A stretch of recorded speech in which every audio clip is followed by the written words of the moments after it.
Well, I was surfing the web about Starfleet Academy, just looking for analysis and the like, just see where things are going. And I found this piece by a fellow named the Dark Herald, who writes wonderful stuff. I've read a lot of his work before, that actually made an accusation I had not seen outside of social media, but he actually really delved into it. And that's the accusation that Starfleet Academy might have been written by ChatGPT. And all of this and the sloppy writing and all this is because it's all based on AI tropes of diversity that they're trying to put into things. This is pretty crazy, and it looks pretty damning, the evidence, which we're going to get into in just a moment. Wow, this could be blowing the doors off of this whole, the actor circuit's going, what did Holly Hunter say? Like, the writing's superb and all. Yeah, okay, let's take a look at this. Now, we've been covering Starfleet Academy extensively here, my friends. My name's John Delarose. I appreciate you. I'm a sci-fi writer professionally by trade. I made this as a joke and posted it on my community tab a couple of weeks ago, Space Fleet Academy, and everybody's like, write it, do it. And I'm like, okay, cool. Maybe I will. And so I started working with a writing partner of mine, and we built a 70-page world-building document the first week. And then I started outlining it, and I'm actually about 25% done writing the book. So I'm aiming to get this out while Starfleet Academy is still on the air and actually showing something different. Now, this is not going to be like Star Trek. Our world-building is really some of the hardest science fiction concepts I've seen in decades, probably. This is like Jerry Pournelle and Larry Niven level cool. It's a very different thing. So it's going to be different, but it is going to show how a Space Fleet Academy or an academy of military officers and the like can be done right. And that's the hope here. So that's our goal. We're going to actually do it better, and we're going to show you how to write. And, call me, guys, if you want to fix your scripts out there. I'm available. My newsletter's in the description below, so don't miss it. Sign up for the newsletter and make sure that you're on this so that when I come out with this, you get the message, because you'll want to check this out. You get 3 free books for doing so, and I appreciate you being here. A sci-fi book, a fantasy book, and a full superhero graphic novel. I'm very prolific. I spend most of my time writing, and that's why I know what I'm talking about, I think. So that's the good stuff right here. Let's get into this ChatGPT scandal with Starfleet Academy right now. So this is, like I said, this is the Dark Herald, talks about this. Avoid like the plague, Star Trek Starfleet Academy. He gave a review of this, and that's the usual. I mean, almost every review I've seen of this, like by an honest person who's not paid by Paramount or whatnot, says this show absolutely sucks. Like he says, it fails on every single level, and it does, and that's absolutely true. So as we go through, this is where it gets interesting. And this is what I was not expecting, and this is what I want to go over. And I want to get your opinion on this. I report, you decide, right? Is this written by ChatGPT? Let's go over the evidence that he presents here. Exhibit A, the Klingon-Jem'Hadar hybrid. The show's designated badass, Laura Thok, is played by Gina Yasher, an obese black woman from the UK in her 50s who harangues all of her lines. This is meant to be Arlie Emery Ermy character. She comes across as the wife of a black guy you pity the most on Earth, except for she's the wife of a lesbian lady in this. She isn't intimidating. She's shrill, which is about as close to masculine dominance as a man like Alex Kurtzman can come. Oof. Man, he's savage. Laura Thok is the famous Klingon-Jem'Hadar hybrid, and when she declared her proud heritage of being Klingon, House of Word here, and the Jem'Hadar lineage of Word here, I got the distinct whiff of an AI hallucination. The Jem'Hadar are famously completely an artificial race, sexless and sterile. They have no more lineage than a Star Wars clone trooper.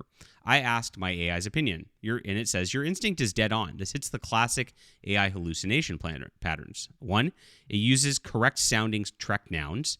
2, it mimics the franchise cadence, house of, lineage of. And 2, it ignores the foundational constraints of the setting, which is what this entire show does. And 2, it confuses aesthetic identity with biological canon. So it ends up being a surface level just sort of explanation for why a Jem'Hadar exists like this. This is what happens when AI scrapes wiki vibes and prioritizes representation beats, but don't understand the systems underneath. And that's not just one. Exhibit B, the line collapses like an origami chicken. Remember, we had an alien make this quip. This was the bad guy in the first episode saying collapses like an origami chicken, which is why would a Tellarite, half Klingon, whatever, talk about chicken in origami, which is a Japanese thing. It doesn't make it in the 31st century. It doesn't make any sense, right? So humans do not reach for that image instinctively. That's not like a typical metaphor that a human would come out. AI does. AI's opinion is. And this is why AI would pattern recognize this, right? Origami equals folded. Chicken equals collapsed cowardice. Mashed together, metaphor-shaped noise. The result is syntactically clever and semantically empty. So there, again, it's a surface-level metaphor that doesn't make sense as you think about it. And Giamatti's delivery screams, I have no idea what this means, right? Because what do you do? Exhibit C, perhaps AI. Sam, the hologram that makes no sense. There is no beast hologram named Sam. She's 4 months old. She is instantiated at age 17 from a colony of holograms. That doesn't make sense. To attending a school to learn things she logically should already progress and is heavily coded as neurodivergent. This violates every prior Star Trek artificial being framework. Data had encyclopedic knowledge but no emotion. The Doctor had medical expertise but limited social modeling. 7 of 9 had lived experience without individual life. Sam has none of these constraints. A hologram is not born or socialized or educated. It's compiled. She lacks knowledge. The show must explain why. Was there an ethical restriction, a legal constraint, a hardware limitation, or a philosophical taboo? The show gives us nothing. Instead, Sam is being written as another tag bundle, not a character. She's got all the little diversity points: obese, neurodivergent, artificial, innocence, marginalized, right? And this is exactly how an LLM constructs personas when prompted with, write a diverse Star Trek character representing neurodivergence and AI identity, right? So every character in the show is written this way. The medical student who's a gay Klingon. The Nepo baby who's ambitious and wants to impress his family. The Admiral's daughter who's born a leader and better than any man on the show at everything.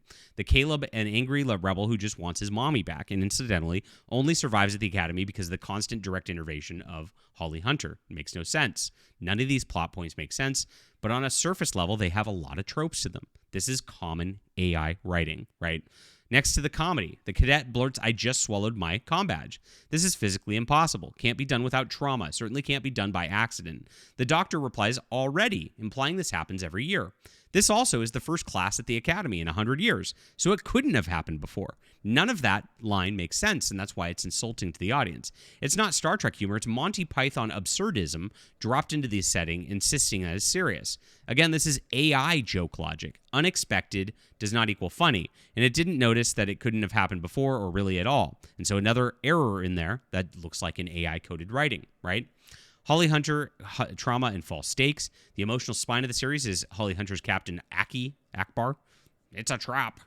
Her trauma has a Starfleet judge and drumhead court-martial. She sentenced Paul Giamatti's character to life on a prison planet, which she was super cool with because he's coded as a MAGA trucker turned pirate, and a mother, an accessory to first-degree murder, to a Federation rehabilitation camp separating her from her son.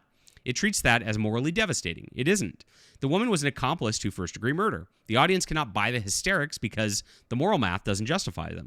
Once again, it's fake emotion, and it looks like an AI plot that doesn't hold up on the surface of it. This is an AI-shaped drama. It might have worked if there had been a decent setup. The captain is 400 years old. She had been separated from her own son, never saw him again, fine. But the emotional impact of separating a mother and child is just assumed. Given how rotten the kid behaves, they clearly weren't separated son enough. She wouldn't have thrown away her entire career and spent 15 years brooding on it, right? So what about the boy's father? Not even mentioned. Really funny stuff. Again, the minimum effort makes itself felt. There's nothing here canonical to Star Trek, etc. And it does feel like something that is generated by AI, and possibly because the surface level kind of hits all the tropes, but then breaks down because it's just nonsensical at the end of things. And here's the next part. USS Athena, right? Goddess of wisdom, a woman. Get it? Also, the ship looks like a vagina. This is, again, something, it looks like the way that AI wrote this, right? It looks like something that they really wanted to put in some sort of metaphor that felt very feminist and etc. And they added that crap into it that just does not feel very human in the way that it's done.